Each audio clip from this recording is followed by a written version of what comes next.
Well, let me just. Fire away. I guess when you're facing Miami, you want to put yourself in a position where you don't have to face Walters at the end. No doubt about it. I mean, in my opinion, he's the best closer in the country, if not one of the best pitchers in the country. I was over there talking to Morales. I was like, why the heck did that dude come back to school? But, he's that good. There aren't many guys that have that type of stuff with that type of command. And they've been going to him only when they've been ahead. So that showed, they've been struggling on the road, and they went for that game, and we went for that game. That's the way it works this time of the year or any time of the year. And it was a battle of bullpens, really, for me. And I thought our relievers were sensational. We gave up the one home run. Matty did. I thought Poston was outstanding, and AC was outstanding. I thought that walk, was questionable. I thought a couple of those balls we've been getting, they got, a cheap hit, and they got that suicide down. And but he made great pitches all day. So I have nothing negative to say. It was two great teams playing, and they got the win today. That's the only negative part for me. Have you seen a fastball like that from an opponent? Long time. With that kind of ride, the guy that reminds me the most was at Louisville years back, Birdie, and maybe an Andrew Kerrigan like we had, where it's just, what's coming and it's hard to get the barrel on it. But Kevin battled pretty well, just, squeezed. I mean, did he give up one hit? Well, the suicide counts as a hit, probably. Yeah, that was a hit. Yeah, I mean, and then how about Poston? His velo keeps going up. He's getting up there in the mid-90s. He's getting that good fastball. We didn't have to use Pence today, so it's two great teams. And I tell our guys all the time, you try to get your kids to buy in because you play so many games to be in process oriented and focusing on today. So win or lose that game, you take a shower, you move on, and you get ready for a game again tomorrow. With Post, with the splitter, obviously, I think you kind of saw just how valuable he can be with being able to go that lefty, right and left no doubt matchup about there. it. Just kind of how big is that, just be able to have that sort of weapon? Yeah, I really feel like we have two legitimate guys that can be stoppers at the end, so we don't have to necessarily save somebody. So we didn't use Poston much today. We used AC a good amount. If he needs a day, we'll give him a day, and then we'll go to let Poston and Pence close the game tomorrow. So, both teams got to both starters, and they got one. They got two off our bullpen, and we got none, and that was the story of the game. You just seem to scrap together some hits to get some runs on the board. Yeah, no doubt about it. And I told our guys I felt like Zeal, I didn't think he had his best stuff. So really there were some opportunities against him. Leadoff double. We didn't score that inning. But the other two guys threw well. We had a couple base runners, but they, I give them credit too. They made some good pitches. Any updates on Grintz and Castagnazzi? Grintz is now available to hit. We got to wait. I had to take Alvarez out of the game because of his hand. We think it could be a broken hamate, unfortunately, but we'll find out about that tomorrow.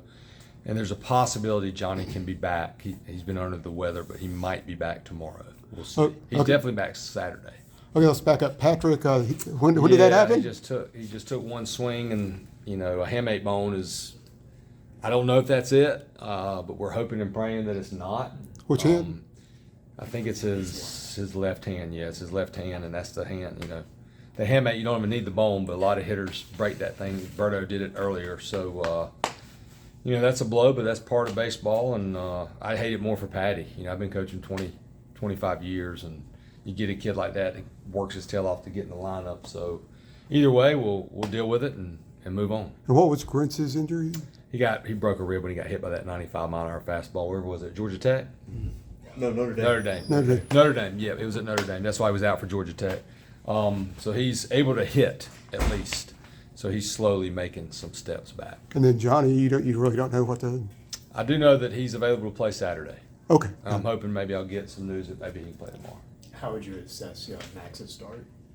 Solid. Yeah.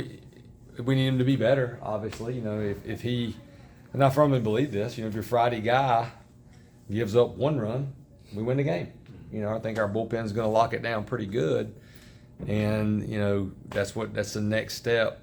One of our starters has got to make is like, I'm staying in this game. I'm throwing 7-8 innings, and I'm going to give it to the guy for one inning. It seems like these last 2 weeks, a lot of heavy fastball usage with him. Yeah.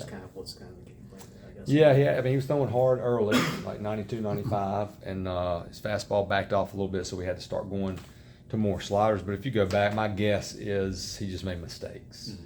And when against us, we're similar teams offensively.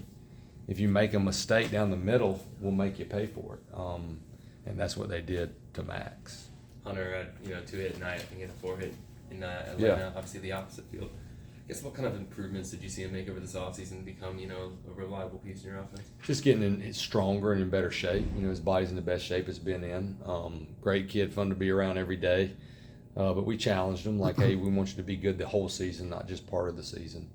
And we need our older guys to play well. That's part of baseball. You look at a guy like Danny, you look at a guy like Angel last year. About this time, a little bit later, they started picking it up, and everybody kind of followed them, and that'll be the same way with this team. It's a fun team to be around. It's a team that I really don't have to say much to. You just write the lineup up, and they're going to play hard for 27 outs. Berto obviously sitting in the A-hole for a couple of games now. It seems like he's just trying to get out of that slump. I guess have you had any talks with him? Because yeah, we've worked hard with him. The ceiling is, I guess. Yeah, we've done everything. How do you think he's progressing through the slump he's in right now? He had the broken hamate. Whether or not that's coming back from that, the bat speed, and that's why we've been sticking with him. We need him to get hot. We need him to hit a ball. He had a huge hit for us. I'm always going to back our players, and I believe in Alberto Osuna. And if he doesn't hit that 2-run home run at Georgia Tech, I know how momentum is. We don't win that series. I really believe they come back because that's the way it works down there. So I still believe in him, and he's one good game away. That's all he is, and he'll get there with Coach Wiersbicki. Sliding Colby up a couple of slots. What Yeah. was the thinking there? Yeah, just Zill's tough on right-handed hitters.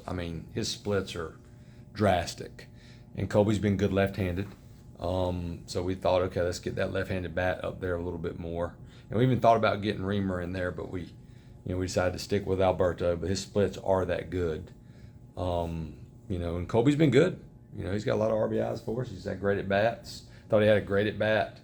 I'm gonna go back and watch those pitches, but he thought they were balls. So that's a spot where Colby can earn a walk. But I think he can hit anywhere for us. The zone was kind of unpredictable today.